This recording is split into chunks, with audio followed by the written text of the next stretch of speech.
ተነግሮኛል፣ ሰምቻለሁ። ስለዚህ ልጄን እንድትመልሱልኝ እፈልጋለሁ። እንዴ እኔ ያልቀላል ነገር ነው እንዴ ልጅ እኔ ጋር ወይም ደግሞ እንደዚህ ብድግ አድርጌ እኔ ዝም ብዬ መወስደው? ሰላም ጤና ይስጥልኝ። እንዴት ተከበራችሁ ቤተሰቦች እንዴት ናችሁ? ነው ያለው እግዚአብሔር ይመስገን። ቤተሰብ ማለት ነው መግቢያው ላይ እንግዲህ እንደሰማችሁት ልጄን የወሰድሽው አንቺ ነሽ ስትላት ልጅ ቀላል ነገር ነው ወይ ብድግ ተደርጎ የሚወሰደው? ምንስ ይጠቅመኛል ልውሌም በወስደው ብላለች። እንግዲህ ሄርሚ ትክክል ናት። ምክንያቱም ሩታ አሁን ያለሽበት ሰዓት መንጫጫት ፈልገሽ ነው። እውነቷን ነው። ገባሽ አይደለ? አርፈሽ አትቀመጪም። አሁን በዚህን ሰዓት ልጁ አልጠፋም አንቺ አውቀሽ ነው ብላሻለች። በትክክል ልጁን ማን ወሰደው? ልጅ የጠፋበት ሰው ነው እንዴ እንደዚህ ቆሞ ሰውን የሚያናግረው? እንዴት ነው ታችሎሽ? እንዴት ነው ልጅ የማያህል ነገር ጠፍቶብሽ በእርጋታ ለመረጋጋት ፈልጋለሁ፣ ቆይ ትንሽ ለመረጋጋት እፈልጋለሁ የምትዩ እኮ ስሜት ውስጥ ስትሆኚ ነው። አንቺ እኮ ምንም ስሜት አይታይብሽም። ስለዚህ የቅናት መንፈስ ነው እንደዚህ የሚያንገበግብሽ ማለት ነው። ሩታ እኮ አሁን ሄርሚ ያንቺን ልጅ መውሰድ አይጠበቅባትም በትክክለኛ መንገድ እንሂድ ከተባለ። ምክንያቱም የምትፈልገው አብርሽን ነው። አብርሽ እጇ ገብቷል። ስለዚህ ያንቺን ልጅ ወስዳ ከአንቺ ልጅ ጋር ነው ላይፍ የምታሳልፈው ወይስ ከአብርሽ ጋር ነው ላይፏን የምታሳልፈው? እንተሳሰብ እንጂ። ስለዚህ በዚህን ሰዓት ሄርሜላ ቢዚ ናት። ምክንያቱም አብርሽን የምትፈልገዋን ውዷን ስትመኘው የነበረውን ልጅ በእጇ ጨብጣ ከሱ ጋር ነው መዝናናት ላይፍ ማሳለፍ የምፈልገው እንጂ ያንቺን ጩጬ አምጥታ እዛ ምን ልታደርገው ነው? ምንስ ታደርገዋለች? ምናልባት እነ ቡዜ ቤቶችን ይጅና ቡዜ ነች የወሰደችው ከተባልሽ ቡዜን ጠይቂ እንጂ ሄርሜላን ዳይሬክት እንደው ነይ ብለሽ ምናምን ነገር ደግሞ ምን ብትላት ጥሩ ነው? የፈለግሽውን ማድረግ ትችያለሽ ትላታለች። ታይሙ አሁን አይደለም። ታይሙ ሳይደርስ እናንተን እስር ቤት ማስገባት አልችልም። መቼ ነው ታዲያ? መቼ ነው?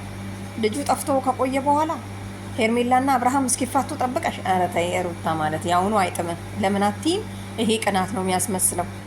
ምክንያቱም በጣም ነው አብርሽና ሄርሜላ ሚናፍቁሽ። እነሱን ለማግኘት ደግሞ እችን ሲስተም መጠቀም አለብሽ። አዎ እንግዲህ ሄርሜላ አልወሰደችም።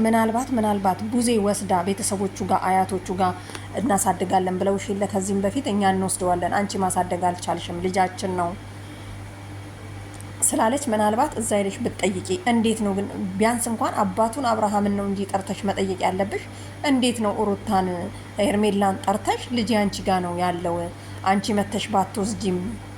ስመጣ በሩ ቁልፍ ነው እና ትቀመጥ መብቷ ነው። ቤቱ የሱ አይደለ እንዴ? አዎ የራስሽ ነው ቤቱ ብለሻል አይደለ? ስለዚህ በህግ አስቀፈድዳችኋለሁ። ግን ጊዜው አልደረሰም፣ ታይሙ ገና ነው። ሲደርስ ሄርሜላ ተዘጋጂ ማለት ነው። እና ጠፍቶ ከሆነ ሄርሜላ ትክክል አይደለችም። ግን ሄርሜላ ደግሞ የምታረግ ሰው አይደለችም። ምክንያቱም አይተናታል፣ ተረድተናታል እኛ ማለት ነው። ሩታ ጫጫታ ትወጃለች በጣም ማለት ነው። ጫጫታ ጥሩ አይደለም። በቃ ታያት፣ ልጅቷ ላይፏን ትኑርበት። አብርሃም እኔ ከጭቅጭቅ ውስጥ አውጡኝ ልውጣ ብሎ ነው አይደለ መጀመሪያ የወጣው። አሁን ደግሞ ሄርሜላ እኔ አልጨቀጭቀውም በስርዓት ታግሼ አክብሬ ተከብሬ እኖራለሁ ብላ አብረው ከጀመሩ በኋላ አሁን ደግሞ አንቺ በዚህ በልጅ አሳበሽ ልበጠብጫቸው። ኧረ ተይ ሩታ፣ ኧረ ተይ ተይ ተይ። እና ታስታውቂያለሽ አልጠፋብሽም ብላሻለች ማለት ነው ሄርሜላ። ካልሰማሽ በዛውም ልንገርሽ ብዬ ነው። ምክንያቱም ልጅን የሚያህል ሰው የጠፋበት ሰው እንደዚህ አያወራ። እንቧ እንኳን ጠባላለሽም አይደለም እንቧ ስሜትሽ ራሱ የልጅ አይሸትም። ስለዚህ ደግሞ ሲቀጥል ደግሞ አብርሃምን ስታጪ ሄርሜላን ስታጪ በልጅ መጣሽ። ምን አለ ልጁን አርፎ ቢቀመጥ? ህፃኑ ልጅ ምን ነው አንቺ ባትነኪው? ከልጁ ሌላ መስራት አትችሉም እንዴ እናንተ? ይሄ ልጅ እኮ እኔ እጠቀማለሁ ወይም ደግሞ ሚዲያ ላይ መውጣት እችላለሁ እስከሚል ድረስ እንደ ህጉ እኮ ህፃን ልጅ መውጣት የለበትም ሚዲያ ላይ ማለት ነው። ተጠይቆ ነው አሉ እነማ ብላችሁ አትጠይቁ። ስለዚህ ይሄ ልጅ አለ ፈቃዱ ነው እዚህ ጋር እያመጣችሁ ያለሽው። እናት ነሽ። ከዚህ በፊት ዘቀዘቃችሁብን፣ ወደ ላይ ያረጋችሁ ወደ ታች ያረጋችሁ ብላ ቡዜ መታ እየዬ ስትል ሰምቼ አዎ እውነቷን ነው እቺ ልጅ ግን ባታመጡ ምናምን ነገር ብዬ ትንሽ ተሰምቶኝ ነበር። አሁን ሳስበው ግን አንቺ እናት ሆነሽ ልጁን ትታችሁት ምን ነው እናንተ ሁለታችሁ አብራችሁ ብትመጡ? እናንተ 3-4ታችሁ ማአት ናችሁ አይደል? ደግሞ ፍቅርን የታረግሻት ዛሬ። ፍቅር እኮ ጀለስሽ ናት። ፍቅርማ ሄርሜላን ጎል ልታስገባ ነበር፣ አልቻለችም። ምክንያቱም አልቻላችኋትም።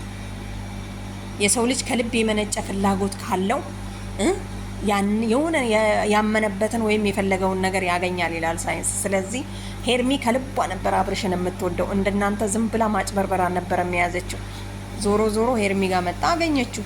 በቃ ህፃኑን ተዉት እንዴ! ልውል ምን ያርጋችሁ? እና ለማንኛውም ማለት ነው እንግዲህ ጥላሽ ሄዳለች። ለማንኛውም ያው ሄርሚ ደግ አርገሻል። ሂጂና ከአብርሽ ጋር ፈታ በይ። በስንት መከራ እየተገኘ ባል አሁን ደግሞ ተመልሶ ከሄደ ኪሳራ ነው። ሲጀመር አሁንም እንደማይበረከት ወቂ። ምክንያቱም በዚህ በልጅ እያሳበበች ሩታ ቤትሽ ድረስ እያንኳኳች እንደምትመጣ አትዘንጊ ማለት ነው።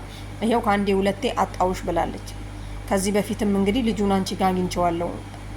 ስለዚህ ሄርሜላ ማለት ነው ሲጠሩሽ ለምን ትመጫለሽ? ሩታ ያለችበት ቦታ አትሂጂ። ባታስቀምጥሽ እንኳን ተረጋጊ። የእሷን ስልክ በማጥፋት ማለት ነው ወይ ባለማንሳት ተባበሪን። እኛንም ለምን ታስጨንቂናለሽ? ሩታ ግን በጣም ነገረኛ ናት። ከንፈሯ ራሱ ያስታውቃል። እና ለማንኛውም ሩታዬ ማለት ነው ልጁን ታዩ ከቻልሽ እነሱኑ ሁለቱኑ እንዳልሽው ጆሮሽን ጎትቼ ነው እስር ቤት መከተች ታይሙ ሲደርስ ብለሻል። እሷኑ ጆሮዋን ጎትተሽ እዛው ወሰጃትና እንያ ማለት ነው። እና ልዑሌን ተውት ለማለት ያክል ነው።